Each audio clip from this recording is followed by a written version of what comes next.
रूस यूक्रेन युद्ध में इन दिनों ट्रंप के 50 दिन के फॉर्मूले पर जबरदस्त कोहराम मचा हुआ है।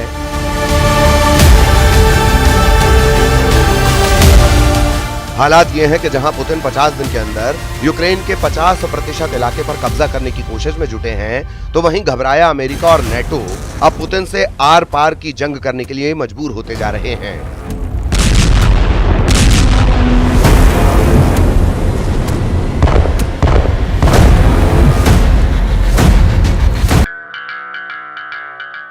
रिपोर्ट है कि ट्रंप ने यूक्रेन को बचाने के लिए जो 50 दिन वाले फॉर्मूले की धमकी पुतिन को दी थी, वो धमकी अब डोनाल्ड ट्रंप पर उल्टी पड़ गई है। 50 दिन में 50% कब्जा, सीक्रेट रिपोर्ट में ट्रंप खलनायक।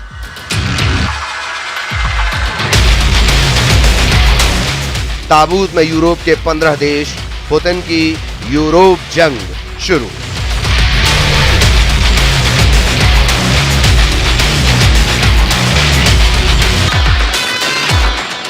$1250 दिन की जंग में रूस को भले ही पूर्ण जीत न मिली हो, लेकिन राष्ट्रपति ट्रंप ने पुतिन को अगले 50 दिन का ऐसा मौका दे दिया जो रूस के लिए एक बड़ा जैकपॉट साबित हो रहा है। पश्चिमी मीडिया में कुछ खुफिया रिपोर्ट के हवाले से दावा किया गया कि 14 जुलाई 2025 को जब ट्रंप ने पुतिन को युद्ध रोकने के लिए 50 दिन का अल्टीमेटम दिया था, उसके बाद से अब तक पुतिन पूर्वी यूक्रेन के कम से कम 3 बड़े इलाकों पर कब्जा कर चुके हैं।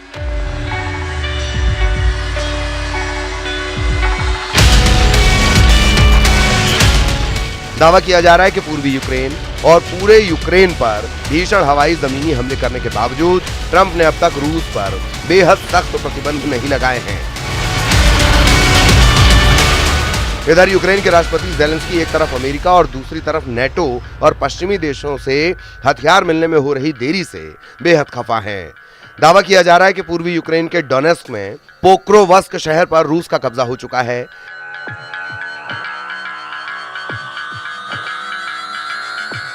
यानी एक तरफ ट्रंप के 50 दिन के अल्टीमेटम का फायदा रूस उठा रहा है, तो वहीं दूसरी तरफ यूक्रेन तेजी से अपने इलाके हारता जा रहा है।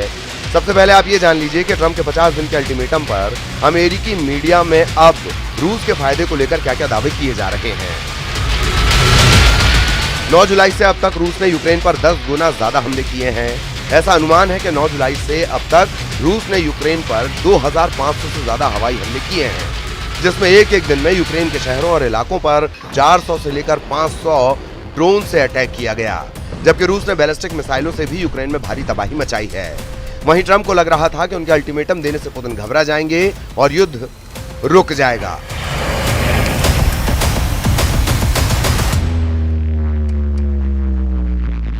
जरा देखिए कैसे ट्रंप के 50 दिन के फॉर्मूले की धज्जियां पुतिन उड़ा रहे हैं।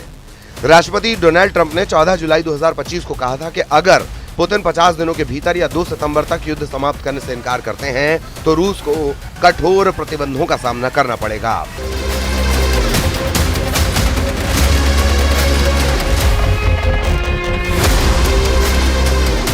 पुतिन को ट्रंप की इस धमकी के बाद से रूस ने यूक्रेन पर अपने मिसाइल और ड्रोन हमलों में जबरदस्त इजाफा कर लिया, जिसकी वजह से पूर्वी यूक्रेन में भारी तबाही हुई।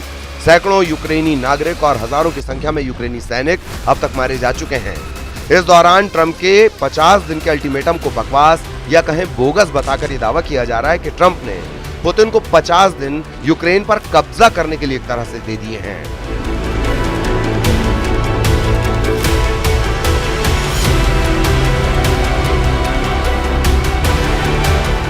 अब राष्ट्रपति डोनाल्ड ट्रंप ने व्लादिमीर पुतिन को दी गई 50 दिनों के युद्ध विराम की समय सीमा को कम करने की बात कही है, ताकि पुतिन के तूफानी हमलों को रोका जा सके। ट्रंप रूस पर दूसरे राउंड के कठोर प्रतिबंध लगाने की तैयारी में जुट गए हैं।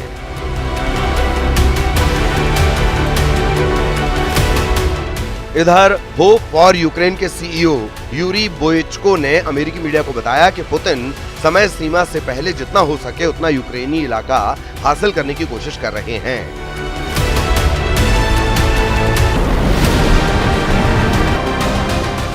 हम आपको बता दें, ट्रंप और नेटो महासचिव मार्क रूट के साथ व्हाइट हाउस में हुई बैठक के दौरान ट्रंप ने मॉस्को के प्रति अपनी नाखुशी व्यक्त की और चेतावनी दी कि अगर 50 दिनों में कोई समझौता नहीं हुआ तो रूस के साथ व्यापार करने वाले देशों पर 100% टैरिफ लगाया जाएगा।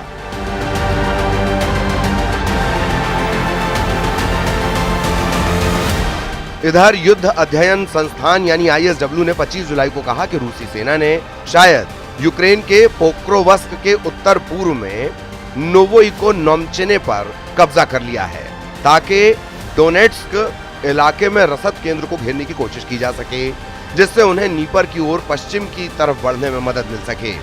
अमेरिकी थिंक टैंक का दावा है रूसी सेनाएं खार्किव इलाके में कुपियांस्क के उत्तर पश्चिम में आगे बढ़ रही हैं, जिसका उद्देश्य शहर को घेरना और वहां यूक्रेन की आपूर्ति क्षमता को जटिल बनाना है। अमेरिकी थिंक टैंक का यह भी अनुमान है कि रूसी राष्ट्रपति पुतिन अब यूक्रेन के सूमय, खार्किव और नीपर के कुछ हिस्सों पर कब्जा करने पर ध्यान केंद्रित कर रहे हैं, जिन्हें बाद में फर्जी जनमत संग्रह के जरिए रूस का हिस्सा होने का दावा किया जा सकता है।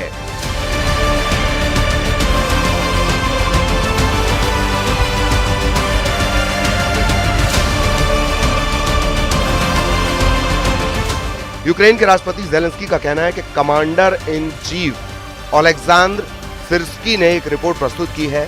सभी ऑपरेशन से जुड़े निर्देशों पर चर्चा हुई है, विशेष रूप से पोक्रोवस्क पर, जिस पर सबसे अधिक ध्यान दिया जा रहा है।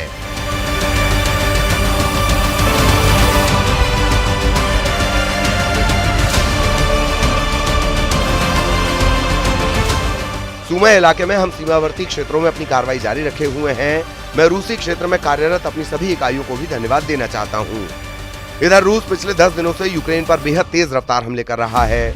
दावों के मुताबिक रूस इस वक्त ईरान निर्मित Shahid 136 drone, Iskander M missile, Sukhoi series के लड़ाकू विमान, TU सीरीज के बम वर्षक से बेहद सटीक हमले यूक्रेन पर कर रहा है।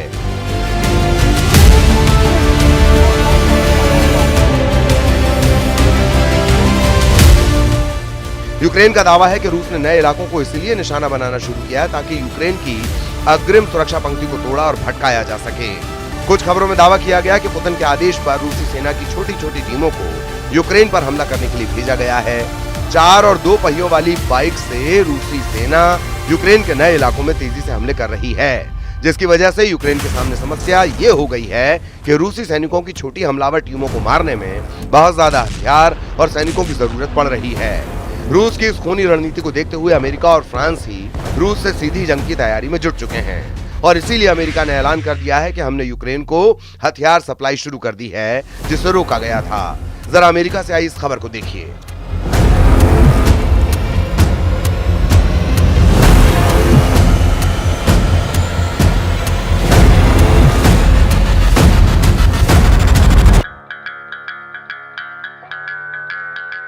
अमेरिकी अधिकारियों ने रॉयटर्स और एसोसिएटेड प्रेस को बताया कि यूक्रेन को तोपखाने के गोले और मोबाइल रॉकेट आर्टिलरी मिसाइलों की आपूर्ति फिर से शुरू कर दी है। डोनाल्ड ट्रंप ने दावा किया कि उन्हें नहीं पता कि पिछले हफ्ते शिपमेंट को रोकने का आदेश किसने दिया था। अधिकारियों ने नाम न छापने की शर्त पर बताया कि 155 मिलीमीटर आर्टरी गोले और GMLRS यानी मोबाइल रॉकेट आर्टिलरी मिसाइलें उपलब्ध करवाई जा रही हैं।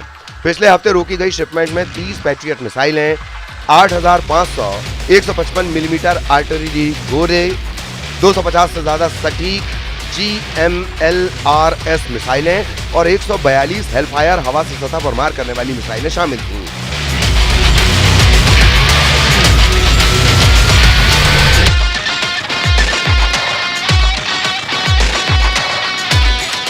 हैरानी की बात तो यह है कि अमेरिका के राष्ट्रपति के आदेश नहीं देने पर भी यूक्रेन को हथियार सप्लाई किसने रोकी, इसका सही पता अभी नहीं चल पाया है। फिलहाल यूक्रेन को हथियार सप्लाई शुरू हो गई है। पहले आप जरा इन तस्वीरों को देखिए जिसमें यूक्रेन के खार्किव, खेरसोन, सूमय और ओदेसा में रूस के खूनी हमलों ने हाहाकार मचा दिया है। खार्किव में रूस ने पिछले हमलों की तरह इस्कंदर M मिसाइलों से कई हमले किए हैं, जिससे यूक्रेन को भयंकर नुकसान हुआ है। 7 दिन पहले रूस ने जब ओदेसा पर हमला किया था तो दुनिया ने ऐसी खौफनाक और दर्दनाक तस्वीरें देखी कि लोगों का कलेजा कांप गया। हालांकि रूस के विदेश मंत्री सर्गेई लावरोव ने दावा किया काला सागर के बंदरगाह शहर ओदेसा में जिस जगह रूस ने 2 बैलिस्टिक मिसाइलों से हमले किए, वहां पर यूक्रेन के खुफिया अधिकारी यूरोप और नेटो देशों के अधिकारियों के साथ मीटिंग कर रहे थे। इस हमले पर रूस ने दावा किया कि उसके हमले में ओदेसा में मौजूद 66 सैन्य कर्मी मारे गए थे, जो आम यूक्रेनी जनता को ढाल बनाकर इमारत में खुफिया मीटिंग कर रहे थे।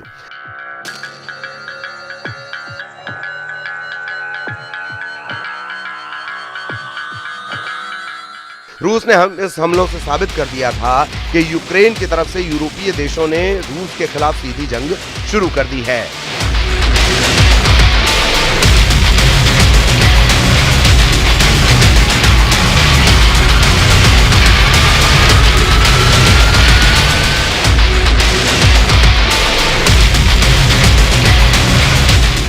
अब हम आपको बताते हैं कि रूस के राष्ट्रपति पुतिन के बेहद करीबी रूसी सुरक्षा परिषद के उपाध्यक्ष दिमित्री मेदवेदेव ने यूरोप और यूक्रेन को लेकर क्या जंगी चेतावनी दी है। रूस के पूर्व राष्ट्रपति मेदवेदेव ने अप्रैल 2025 में ही यूरोपीय देशों को सीधी चेतावनी दी थी। दिमित्री ने धमकी देते हुए कहा था कि यूक्रेन में मौजूद यूरोपीय शांति सैनिक को रूसी सेना ताबूत में भेजेगी।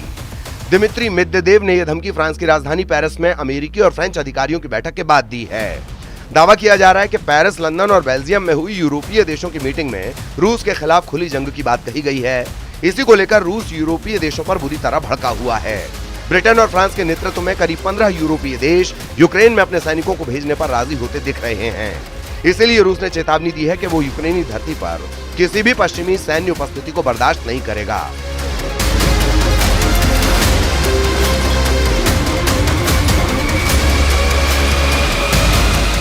दिमित्री मेदवेदेव ने पुतिन की तरफ से यूरोपीय सेना को चेतावनी दी है कि यूक्रेन की जमीन पर मौजूद एक भी यूरोपीय सैनिक जिंदा नहीं बचेगा।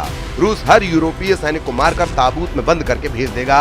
यानी इस वक्त जरा रूस यूक्रेन को कब्रिस्तान बनाने में जुटा है, तो वहीं यूरोपीय सेना को ताबूत में भेजने का ऐलान कर रहा है। इधर कुर्स्क से लेकर खार्किव तक भयंकर हमले हो रहे हैं।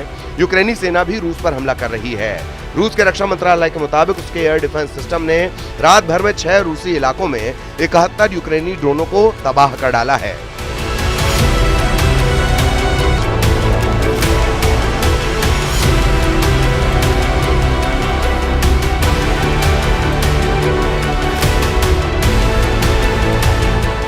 जबकि 49 ड्रोन को रूसी सेना ने कुर्स्क इलाके में मार गिराया। रूसी सेना के 1.5 लाख सैनिक, 3000 टैंक और 5 ब्रिगेड इस वक्त यूक्रेन पर चारों तरफ से हमला कर रहे हैं। सबसे हैरानी की बात तो यह है कि रूस लगभग 1250 दिन से ज्यादा की जंग में यूक्रेन के 1,61,000 वर्ग किलोमीटर इलाके पर कब्जा कर चुका है, जो लगभग यूक्रेन की जमीन का 25 से 27% बैठता है। लेकिन उसके बावजूद रूस रुकने का नाम नहीं ले रहा। रूस ने यूक्रेन में मौजूद अमेरिका और यूरोप के एयर डिफेंस सिस्टम को चुन चुनकर मारना शुरू कर दिया है। रूसी हमलों की इन ताजा तस्वीरों को देखिए। रूस का तोपखाना यूक्रेनी सेना के 221 मोर्चों पर अंधाधुंध हमले कर रहा है। 44 सेकंड के इस वीडियो में दावा किया गया कि यूक्रेन के खार्किव, निप्रोपेट्रोव्स्क, खेरसोन में रूसी सेना के हमलों से भारी तबाही हुई है। दावे तो यहाँ तक किए जा रहे हैं कि यूक्रेन के 15 प्रांत पर 30 दिन से रूस के हमलों में 10 गुना तक बढ़ोतरी हुई है। रूस के प्रचंड हमलों को देखकर कुछ वॉर एक्सपर्ट्स डंके की चोट पर दावा करने लगे हैं कि ट्रंप पुतिन के खूनी हमलों पर आंख मूंदे बैठे हैं और एक तरह से यूक्रेन के खिलाफ ट्रंप की सरकार की गद्दारी को यह साबित करता है। हम आपको ग्राफिक और तस्वीरों के जरिए दिखाते हैं कि इस वक्त यूक्रेन की राजधानी कीव समेत यूक्रेन के 15 प्रांत पर रूस किस तरह से कैसे हमले कर रहा है। इधर जमीन पर रूसी सेना तेजी से पूर्वी यूक्रेन, मध्य यूक्रेन और दक्षिणी यूक्रेन के इलाकों पर कब्जा कर रही है। कुर्स्क के इलाके से रूसी सेना ने पैदल सेना और टैंकों से हमले बेहद तेज कर दिए हैं।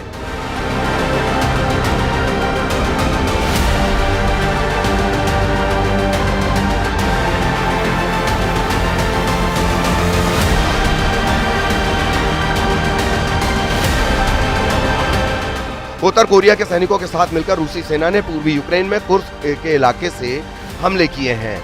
लगभग 238 मोर्चे से यूक्रेनी सेना भाग चुकी है। एक रिपोर्ट के मुताबिक यूक्रेन के लगभग 27% इलाके पर रूसी सेना कब्जा कर चुकी है। यूक्रेनी इंटेलिजेंस ने भी दावे किए हैं कि रूस कीव पर बहुत बड़ा हमला कर सकता है। यूक्रेन के सूमे में 2 रूसी हवाई हमलों में 2 दर्जन से ज्यादा लोग 24 घंटे में मारे गए हैं। कुल मिलाकर हालात अब ये हैं कि ट्रंप का 50 दिन का जंगी फार्मूला यूक्रेन के साथ साथ अमेरिका और नेटो पर भी भारी पड़ने लगा है, जबकि पुतिन पूरे पूर्वी यूक्रेन पर कब्जा करने में जुटे हैं।